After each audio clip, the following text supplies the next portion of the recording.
Hello guys, and welcome to my review of the Beats Studio 3 Wireless. This is the latest addition to the Beats lineup. This model here incorporates a active noise cancellation circuitry as well as Bluetooth connectivity and is a over-the-ear model. The front of the box here has the headphones in its side view. This is the shadow gray option, which is a matte gray finish with gold accents. The side here shows you the quote from Dr. Dre, "People aren't hearing all the music." And then the back side here shows you the features, which I'll run down for you right now. Let's see. So the top here, it says wireless Bluetooth. Second here, it says pure adaptive noise cancellation, which is just their marketing slogan for active noise cancellation. Third here shows that you can turn the active noise cancellation off to extend your battery life. Over here shows the actual battery life, which is up to 22 hours with full feature set enabled, such as your active noise cancellation as well as Bluetooth connectivity. And you get up to 40 hours if you use Bluetooth connectivity, but you turn the active noise cancellation off. Down here shows you the fast charge. You get about 3 hours of usage for 10 minutes of charge. And then the last two just shows you that the headphones are capable of controlling your music and managing your phone calls, as well as having a built-in wireless microphone. And over here, we have the headphones themselves again. So let's dive more into the headphones. Take a further look.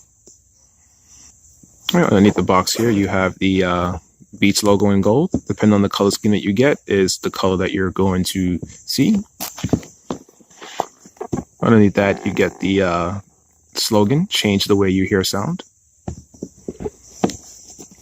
Nestled underside is the case for the Studio 3 wireless, which is exactly identical to the case for the Studio 2 wireless, as well as the original Studio 2, which did not have the Bluetooth functionality.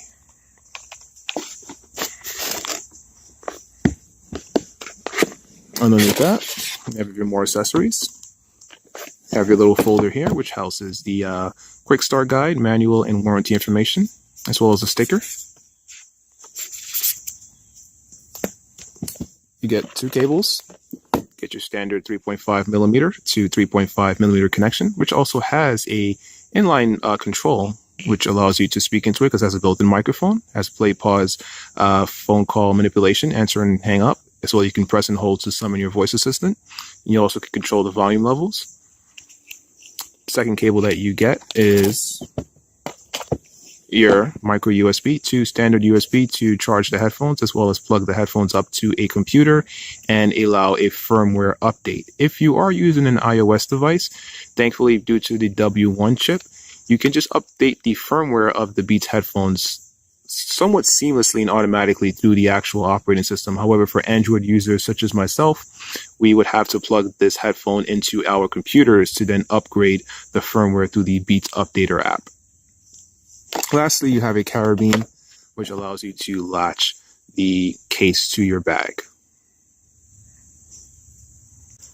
The new Studio 3 is identical to its predecessor in terms of the build quality, the design, as well as the footprint. Internally, the changes are where they're most drastic. They've redesigned the speaker, they've redesigned the amplifier and digital to analog converter, and they've also redesigned the active noise cancellation. Externally, the redesign was done with the ear cups. They've made it a little bit softer, and they have improved the acoustic sealing to help benefit the new active noise cancellation circuitry. In terms of the actual comfort, I would say that these are about decent to good. The clamping pressure is still quite high. You would have to get used to that. They do loosen up over time, but the fact that the ear pads themselves don't have that much of a wide opening means that your ears are going to rest at the very outer edges on top of the ear pads. So these are kind of like giant on-ear headphones, and along with that clamping pressure, it can develop sore spots on the outer part of your ears over time. In terms of the design, I do love the way these look. I've always liked the way the new Studios look. They're very sleek, especially when you put them on your head. They don't protrude away from your ears, so it's a very nice, sleek, and contoured shape on your head. I do like that the color scheme here is very subdued, and it's not in your face and gaudy and just distasteful. It's a very nice, subtle, understated matte gray with very small gold glossy accents. In terms of the longevity and durability of this headphone, for me, I've never really cracked the headbands of my Beats Studios. However, I've run into issues where the AirPads would split and expose the memory foam. I'm not sure if the new AirPads on these have fixed that issue, but I have seen people with cracked headbands and they have tape on it to keep it intact. I'm saying that if you keep these headphones in its case at all times when you're not using it and you take good care of them, I don't see how you can crack the headband, but I can see how the AirPads would split because they just generally was just a poor design with the previous iteration. But like I said, I'm not too sure how the new ones fare up. You have stainless steel where the stress is the most, which is like the fold-in mechanism here. Pretty much identical to the previous studios. Plastic construction. This is also synthetic leather here and synthetic leather at the underside of the headband. Let's go over the actual controls of the headphone. On the right ear cup, you have the power on.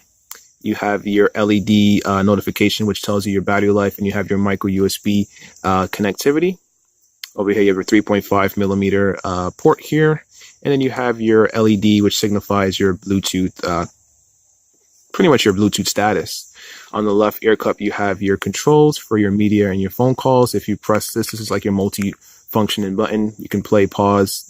You double press to skip forward, triple press to skip backwards, and you can press and hold to summon your voice assistant. When you're in a call, you press it once, it will hang up the call. If you're receiving a call, you press it once and it will answer the call. This outer circle portion here, the bottom portion, will reduce your volume, and the top portion will increase your volume. It's pretty much identical to the previous studios if you're familiar with that. So that's pretty much the rundown of the overall gist and the overall outer surface and controls and stuff of that nature of the headphone. Let's jump over to the sound. The Beats Studio 3 Wireless has a sound that's pleasant, easy to listen to, and not offensive, which are great traits to have in a headphone. However, I am still disappointed in the sound of this headphone because I had high expectations, especially because Apple now owns the brand. Starting off with the bass region, the level of intensity has been toned down a bit, but it's been toned down too much in the sub bass region, whereas these now sound like they roll off in that overall presence region below 70 hertz. This takes away from the sense of the visceral impact that you get from the bass, that visceral sense of foundation, and just the overall sense of dynamics as well, because you want the headphones to be able to extend as deeply as possible. And these just don't do it in the bass.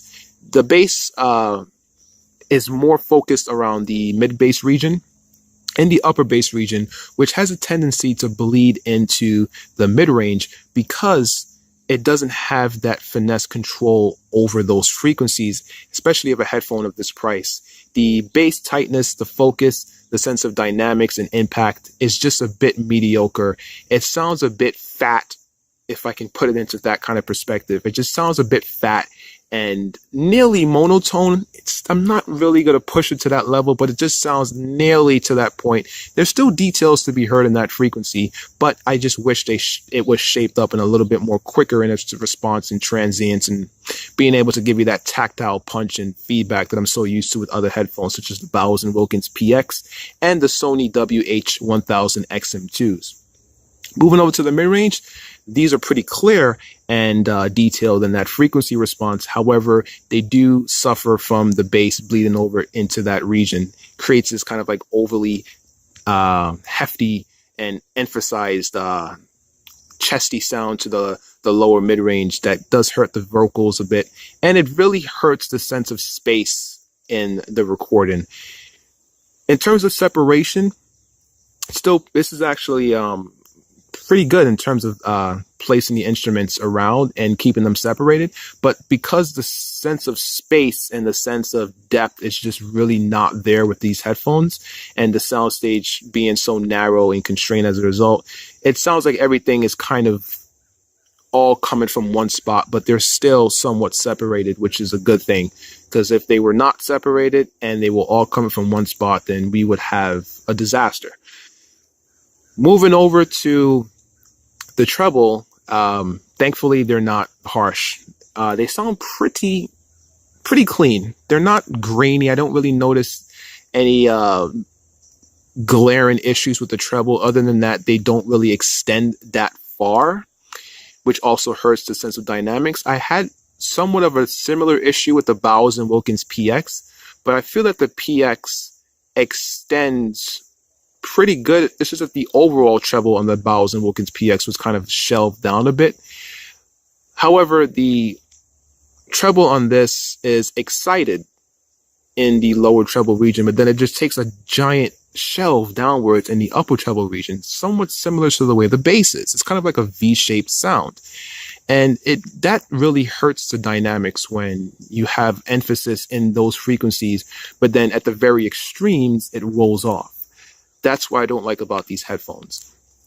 And due to the fact that the treble also rolls off, hurts the sense of space, which is my main gripe with these headphones. The soundstage just sounds too narrow, and the bass just sounds a bit too soft and not as defined and focused as I would like. Basically saying, these are not really worth the price, honestly, guys. If you want a headphone in this price range, I would much higher recommend the Sonys or the Bose QC35-2s. They both sound better. They both have more features, and they're the same price. Unless you have to have Beats, unless you really like the design of Beats, okay, then that's you. You can get these headphones, but do know that you're not getting the best sound that you can get for this price range. If you want a headphone that just kills it, and I absolutely mean kills it in terms of sound whilst being wireless and having active noise cancellation, look no further than literally getting the Bowers & Wilkins PX, which are these right here. And in terms of the aesthetics, I would say that these are quite beautiful headphones. They just scream premium quality. But in terms of sound, these are still my champions, my go-to headphones for wireless active noise cancellation. So overall, I do see the effort that was placed with this company. I'm not going to just completely shunt this company away.